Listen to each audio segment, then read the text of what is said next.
My dad, John H. Brown, was born in Talladega, Alabama in 1892. He went to college and enlisted in the U.S. Army towards the end of World War I, but he didn't stay in Alabama for long. One day he went to the local hat shop to try on a hat.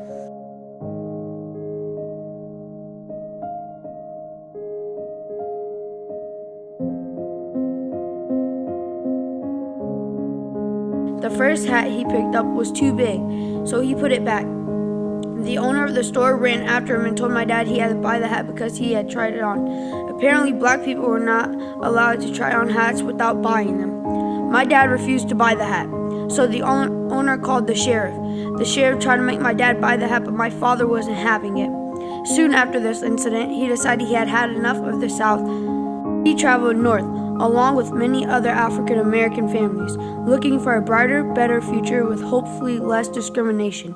This was called the Great Migration, but especially back then, if you were black, racism followed you wherever you went.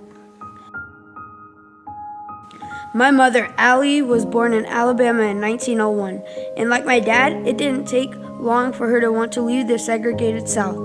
For my mom, it was being pulled from school and forced to do the back-breaking work of picking cotton for almost no pay.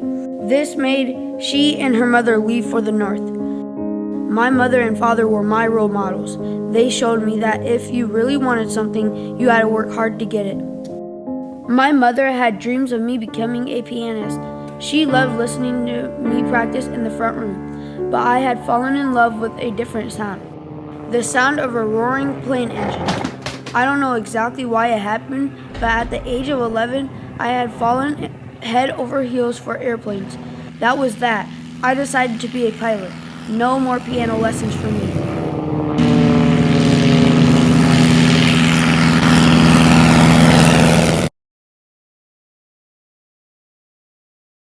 In 1941, the War Department announced that African American pilots would be trained at a segregated base in Tuskegee, Alabama. That year, another significant event took place in Tuskegee. Eleanor Roosevelt, the president's wife, decided to visit the airbase. When she arrived, Mrs. Roosevelt said she wanted to take a ride in one of the planes. The officers suggested a white pilot, but Mrs. Roosevelt insisted that a black pilot, Chief Alfred C. Anderson, take her up instead. The story made all papers and caused quite a stir.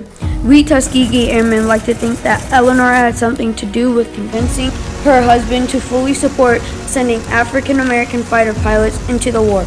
She knew that like any other American, we had the right to fight for our country, even if a portion of our fellow Americans didn't support the right to do so.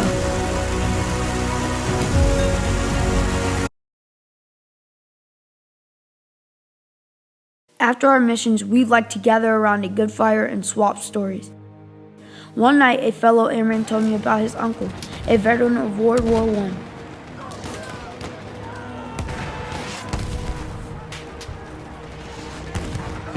He told me his uncle had been severely wounded in the war. A German shell had taken his eyesight. His uncle returned home to Georgia, blind and unable to find work. One day he accidentally bumped into a group of white men hanging out in an alley.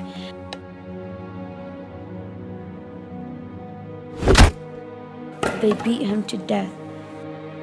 He had his uniform on, his medals of bravery, and they just left him there to die. I heard many such stories. Sometimes it was hard to fight for a country that didn't treat you like a man, but it was our country too, and we weren't going to let anyone stop us from defending it.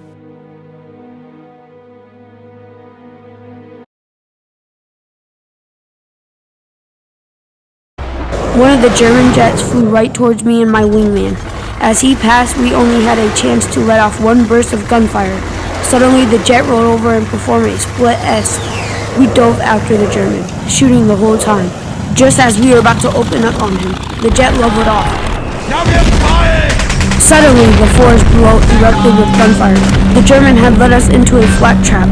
We were being lit up by every gun imaginable.